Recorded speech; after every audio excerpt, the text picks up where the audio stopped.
Hi fans, and welcome to this WPIAL Semi-Finals edition of the Woodland Hills Football Network pregame show. Last Friday night, the Wolverines traveled to West Mifflin High School and defeated Bethel Park 40-20 to advance to the WPIAL Semi-Finals.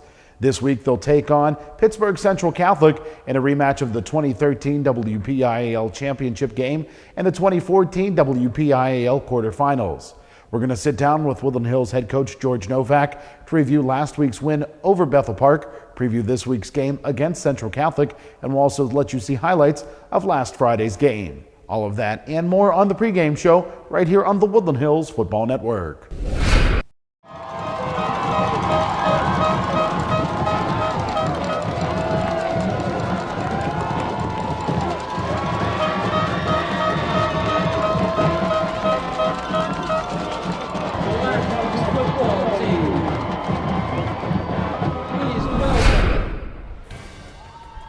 He'll hand off.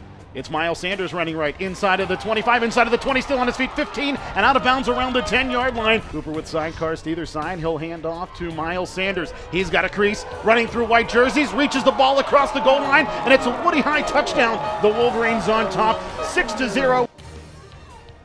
Matheny off of play action, straight drop back. He's going to look to the near side left, and the ball will be nearly intercepted by Jamon Dunn. Matheny off of play action, looks right the whole way. Now he's going to throw it straight down the middle. Wide open is the receiver. It's Jacob Dixon, and Jacob Dixon into the end zone for a Bethel Park touchdown. Low snap, handoff. Miles Sanders puts his elbow into the backside of Wilford Clark, and he'll drive his way forward for a Woodland Hills first down inside of the 30 to the 29-yard line. Sidecars to either side of Cooper as the handoff goes to Joel Shaw. He bounces it to the near side left inside of the 25. Hand off to Sanders. He'll slide his way forward, bouncing it to the right. Two stiff arms inside of the 20. He's out across the 15-yard line. They'll say steps out at the 16, but what a great stiff arm twice by Miles Sanders. Sanders dots the pistol, takes the handoff inside of the 10, spinning his way inside of the 5, driving his way towards the goal line as he reaches the football back. They'll say he is down at the 1-yard line. Cooper, he's going to hand off, and into the end zone goes Joel Shaw for the Wolverines, and Woodland Hills on top of Bethel Park again, 13-7. As the back motions to the true pistol, and Matheny's going to keep it himself, trying to run left, and he is met in the backfield. Hand off, Miles Sanders trying to bounce it to the near side left, inside the 10, side steps and Blackhawk. Oh my gosh, he was shaking and baking inside of the 10, across the goal line for the Woodland Hills touchdown. 3rd down and 12. As Matheny will hand it off to Teron Murphy on the draw, and he will just be buried by Wilford Clark. The snap is fumbled by Matheny. He retreats now. He's hit, he's wrapped, he's sacked by Peyton Hicks back at the 50-yard line. Matheny off of play action, running to the near side left. He's going to pause. He's going to hesitate. He's going to be knocked down to the turf by Miguel Cobbs. Matheny's going to hand off. Lazari running right. He's got himself a crease, cutting it inside of the 20, inside of the 15 before he's driven down. The ball at the Woodland Hills 8-yard line. Lazari running right. Finds himself a crease. He'll cross the goal line for a Bethel Park touchdown. Snap high. It sails over the head of Deron Cooper. It's kicked back by Bethel Park. This could be trouble as it's scooped up by the Blackhawks back at the 24-yard line. Matheny off of play action. Running to the near side left. He'll throw into the end zone, and it's caught for a Bethel Park touchdown. Kelsey Tischler on to attempt the point after touchdown. They'll go for a fake. Either that or it was a bad snap. Either way, the holder's going to throw into the end zone where it's intercepted by Woodland Hills, and the Wolverines will maintain a slim 1-point lead. Low squibbing kick that will bounce towards Woodland Hills up man at the 22-yard line, running to the near side right. It's Jamon Dunn. He's so dangerous with the football in his hands, and Dunn sliding through tackles, puts his hand on the floor and regains his balance. He's still on his feet inside of the 45 to the 44-yard line, and Jamon Dunn making things happen yet again for Woody High. Handoff, Joel Shaw running right. The big fellow's off to the races. 20, 15, 10, 5. End zone touchdown. Joel Shaw with the 33-yard touchdown run. Offset I backfield. And Matheny will hand off on the end around. It's Charlie Davis. He dances in the backfield, tries to drive his way back to the line of scrimmage to no avail. Black jerseys everywhere, bring him down back at the 47-yard line. Handoff, Sanders trying to bounce it left. Turns the corner, inside of the 40, the 30, the 20, the 15, 10, 5, end zone, touchdown, Miles Sanders. And Matheny hands off, and Damon Johnson absolutely tattoos Lazari. Joel Shaw running from right to left. Inside of the 35, inside of the 30, still on his feet as he'll be finally brought down at the 25-yard line. Low snap. Shaw, the ball carrier. He'll run to the near side left. He's into the end zone for a Woodland Hills touchdown, and the Woodland Hills Wolverines are headed back to the WPIAL Semi-Finals. Yeah, Woodland Hills really put the exclamation point on this game.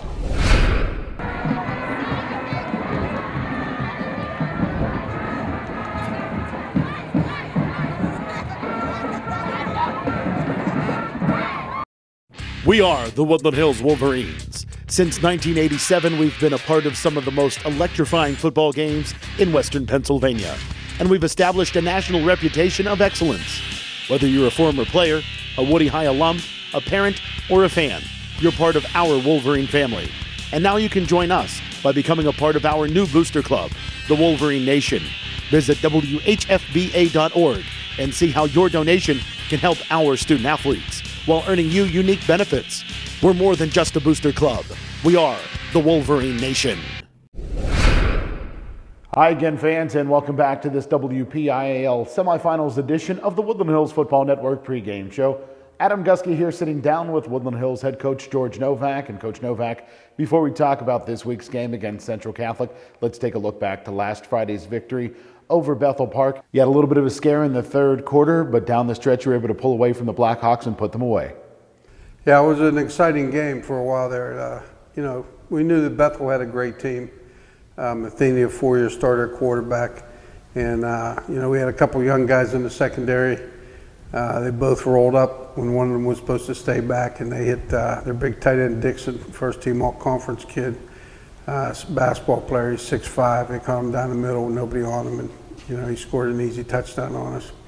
And he found him later in the game in the corner in the end zone for a touchdown. So, we had a little scare. I think the wind had a lot to do with the game. It's probably the windiest game I think I've been at, even windier than when we played down at Heinz Field that year.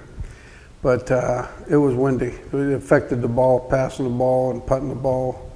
Even long snaps or snaps to the quarterback, it affected it. And, that got us in trouble a couple times when we had a couple bad snaps and had led to a couple turnovers, which set up a couple of their touchdowns. Talking about turnovers, Coach, you had an opportunity for at least a handful of interceptions, and your D-backs just got a case of Ike Taylor.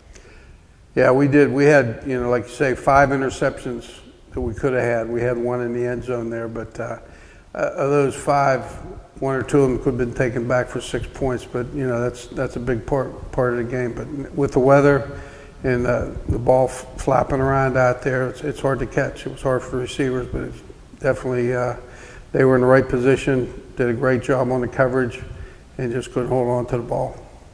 Coach, let's talk about some guys that did hold on to the ball and carried the ball for well over 300 yards combined and 6 touchdowns. Miles Sanders and Joel Shaw, they really shone brightly together yet again. Yeah, both of them had fantastic games, both offensively and defensively, because both of them played both ways for us, and they did a great job. Miles was able to make some great plays. A couple times the line had some great blocks to get him through, and then once you get him in the secondary, he's hard to catch. Joel, he made some nice moves, got through some holes, and he just took off. He made a couple. Both of them made more than 2, but 2 great highlight tape plays during the game. Unfortunately, Joel's was called back with a holding call, but they were great plays where 3 or 4 guys had chances to tackle them, and they avoided them and got into the end zone. Coach, 29 seasons of Woodland Hills football, and this is your 15th trip to the WPIAL Semi-Finals. Talk about that. Well, it's exciting. Everybody shoots to get to the WPIAL championship game. That's kind of like the Super Bowl of the WPIAL, and it's nice to get there. You know, I've had some great kids over the years, and you being one of them, of course, but some great kids that worked very hard to achieve that. Had some great assistants. Some of them are still on the staff, some of them have retired, but it was a lot of fun. It's a lot of fun getting to this point, to the semifinal game. Let's talk about Pittsburgh Central Catholic, a team you're very familiar with. You played them in the championship game in 2013. Last year they shut you out in the quarterfinals, so obviously some revenge on the mind. And not revenge. We didn't play well last year up at North Allegheny, and I think our kids want to play better against them. All 8 of the teams that were at the quarterfinals were good football teams, good programs this year. And now we're down to the Final Four. And you got the top 4 teams, and this is probably the toughest bracket that I can remember in my 29 years as far as 4 teams. And it's an honor to be here and to go against some of the great players in the WPIAL. Pittsburgh Central Catholic, they have a great team. They're ranked #1 in the country, or not in the country, in the state. And the WPL early in the season, they had a bump in the road, but they still got the same players. I think they have 8 Division I players on defense. They don't have any weaknesses. They have size, they have speed, they have talent, great quarterback, great running back, probably the biggest defense we'll face all year. It's a good team. Middle linebacker has been offered as a junior to go to Notre Dame. He's 6'2", 230. Our nose guard's 6'3", 370 pounds. Left tackle Thorpe, he's got a lot of Division I offers. He's 6'3", 6'4", 303 pounds. They're big, they're solid, and they run, and they're good. Defense is outstanding, offense is outstanding. I think the quarterback makes it go, and he's a big kid, 6'4", 190. He's only a sophomore, but he throws the ball well. They got some speedy receivers. They have a lot of height. Their skill positions in the secondary, 6 foot, 6'1", 6'2". They're a big team, solid team. Like I say, the special teams are good. They don't have any weaknesses. Over the years, we've played some great games against Pittsburgh Central Catholic, whether it was the championship game 2 years ago or regular season games many years ago. It always seemed like a battle with the Vikings. It's like Penn Hills. It's a rivalry for our kids. Few of the guys that go to Central Catholic, not too many football players, but they're at the school, they're from our communities, and we know each other, we know the coaches. They're a very good coaching staff, they have a great program, and one of the top programs in the state. And it's nice to go against them. It's a great challenge for our boys. Coach, time to talk about some alumni from Woodland Hills. And it seems like we continue to harp on the Pitt Panthers, but those guys just continue to do great things. Mike Caprera, the ACC linebacker of the week. That's fantastic. Mike did a great job. I was able to watch some of it on TV, and he stopped down last Thursday actually at practice before they left, and we had a little talk. But I'm just so proud of him. Everybody said he was undersized, not fast enough, not big enough, but he gets in there and makes play after play. Defensively, he had a couple sacks, a couple tip passes. He recovered a fumble. Just had a great game. I don't know, he had 9 or 10 tackles. He's one of the leaders on the Pitt defense, and I couldn't be prouder of him, as I am of all the guys down at Pitt. They had a real nice article in the Post-Gazette last week. I don't know if you saw it, but it had our 5 guys from Woodland Hills that are down there, and they interviewed them. Just so proud of what they said and how they represent our school district. Another young man you said you were very proud of last week, really shone brightly last Thursday. Rontez Miles got his first NFL start. He had 7 tackles, including 3 for loss. He played well. I watched that game, and I stayed up till the end, and he was having fun playing in the National Football League. How exciting for a guy that, had some tough roads to get through to get there. Finally, he got his opportunity, and he came in and he played a well of a game. Unfortunately, they lost at the end, but it was a great game he played, and he made some big plays. Coach, we seem to always talk about the Pitt guys. We've talked about Rontez Miles a couple times this year. How about some other alumni we haven't mentioned? We got to watch Quentin Jefferson from Maryland play. Did a great job playing in the game against Michigan, and And I heard about Julian Turner up at New Hampshire. They won their game last week, a big game. He's one of their captains. Got to watch on TV. Jameer Dutrell played for Slippery Rock. They played a big game against Westchester, and they won the PSAC championship winning that game, so it was a big game for him, and I'm real proud he had a great career up there. So, yeah, it's nice to watch those guys, and, hopefully, they keep working, keep growing, keep developing. Coach Novak, thanks a lot for your time, and we hope to talk to you again next week before the WPIAL championship game. Thanks, Adam. Again, I want to say hello to my grandkids. Aiden up there in New York. Hope it's not snowing yet. Ava and Max at Bethel Park. You can wear your Woodland Hills stuff to school now this week, but it was a nice game. It was a cold one, though. It was cold, but Bethel Park has nothing to be ashamed of. They have a great football program. Thanks a lot. Again, Coach, good luck this week against the Vikings, and again, we hope to talk to you again next week before the WPIAL Finals. We'll be right back with more of the pregame show right after this here on the Woodland Hills Football Network. Hi, Wolverine fans. I'm Eric Shuley. Let's check out the results from the quarterfinals and look ahead to Friday night's big semifinal matchups. Our Wolverines shut down Bethel Park 40-20 and will face off with the Pittsburgh Central Catholic Vikings, who eliminated North Allegheny 31-17. This game will be played at Fox Chapel on Friday night at 7:30. The Penn Trafford Warriors won an overtime thriller over the McKeesport Tigers 39-32, and they will take on the Pine Richland Rams, who knocked off the Mount Lebanon Blue Devils 42-13. This contest is scheduled for Friday night at 7:30 at Penn Hills. That's all for this week's Wolverine Watch. Thanks for tuning in. Again, fans, we thank you for joining us for this WPIAL Semi-Finals edition of the Woodland Hills Football Network pregame show. If you can't make it to Fox Chapel this Friday night for the game against Central Catholic, you can tune in on the radio on AM 1550 WZUM, on the web at woodlandhillsfootballnetwork.com.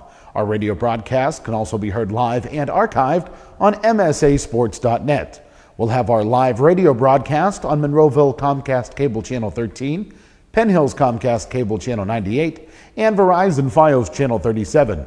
And thanks to a generous donation from the Woodland Hills Football Boosters Association, you can tune into replays of Friday night's game on all of our television affiliates and on our YouTube channel. For everybody at the Woodland Hills Football Network, I'm Adam Gusky, and we hope to talk to you again next week before the WPIAL Finals. This has been a presentation of the Woodland Hills Football Network.